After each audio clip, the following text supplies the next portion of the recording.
Hi, my name is Claire Marie and I am founder of Balancing Babies in Business and the Baby Retreat.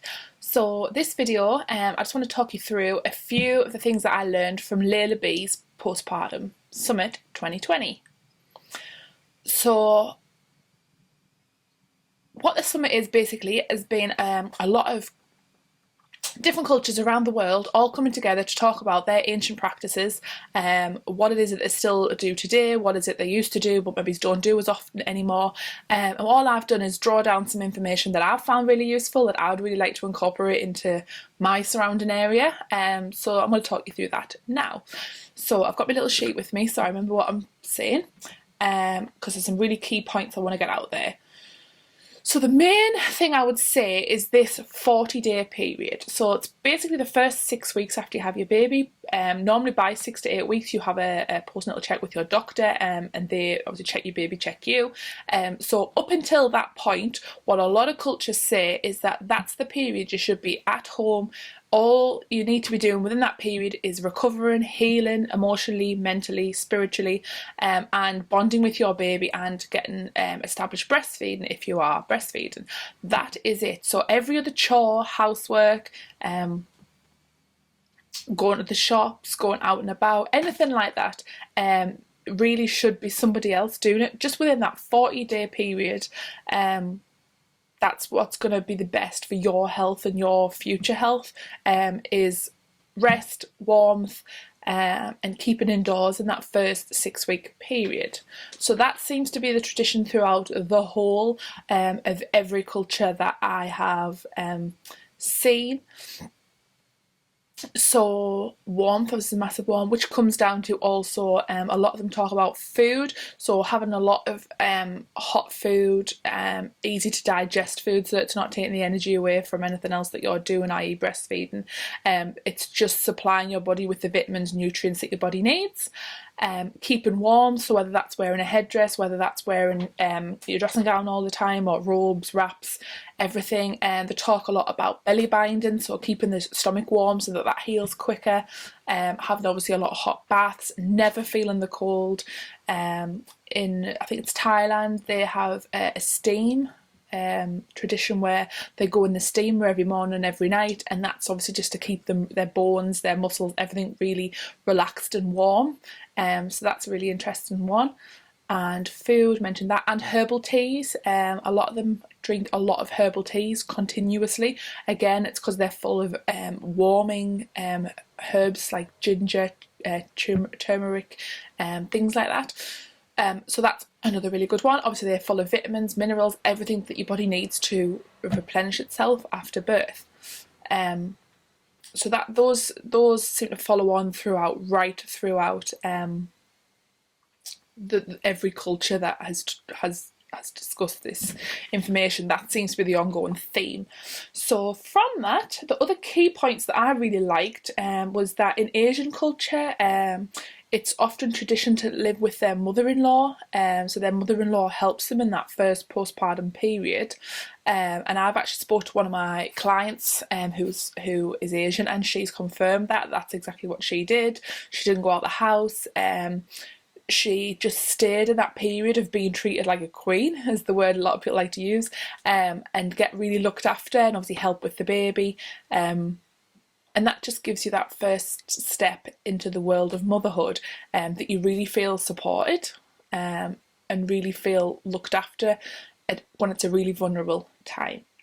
Another one I really liked was in the Indian tradition. They have a massage, Ayurvedic was the word, I think.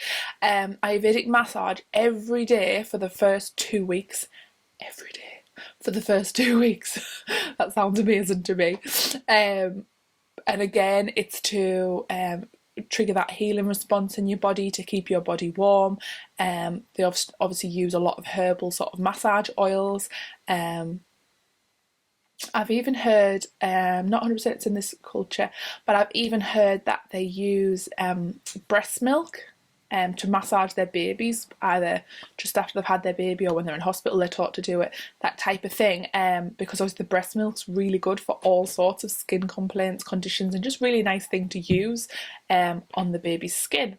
So that's a good one. But I just thought a massage every day for 2 weeks would have been heaven when I had my little one. So I've already mentioned about keeping warm, so I can keep wrapped up, head wrapped up, obviously because the heat leaves the head. Herbal teas, top of that. The sitz bath is the other thing that I thought was really interesting.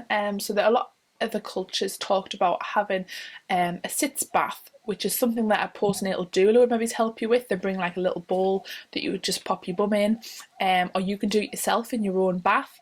So it's a case of mixing some really healing herbs and popping them, either mixing them in with whole milk or mixing them in with an oil first, and then popping them into the bath, so that that's obviously getting to where it's needed to heal. But that's something I'm actually working on at the minute, because there's other ways of doing that, and I thought that was a really interesting one. So that's going to be some information on the online course that I'm doing. Some more ways that you'd be able to do that. 40 days inside, which is discussed, 40 days in between. So there's a saying in Morocco that the old traditional way is that they're having a saying, I don't know the exact words that it is because I'm not very good at other languages, but it's basically 40 days that your grave's open is the translation. So that basically means in that first 40 days they see you as being really vulnerable, so they really look after their women in that period so that they really recover to full health. And I just thought that was a really lovely way of looking at it, because that is how it is. It's the truth. Touch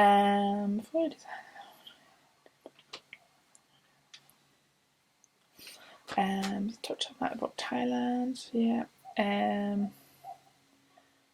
So in one of the videos, I think it was the girl from Uganda, actually said that her gran was 90 years old, and they all had home births. She'd given birth 8 times, home births, no problems. She'd stuck to all these traditions, and basically she was saying at 90-year-old she has no health complaints whatsoever, and she puts it down to the fact that she was really looked after every postpartum 40 days, because what she was trying to say is that with your muscles and your joints and everything, that can then lead to further problems in your older life, literally from this period. That's what she believed. So I thought that was really interesting, because if you think about it, if we don't look after ourselves in this period, that can then lead on to other health issues, other health problems, and obviously the older you get, the worse it's going to get. So I thought that was really interesting. Just some more information for you.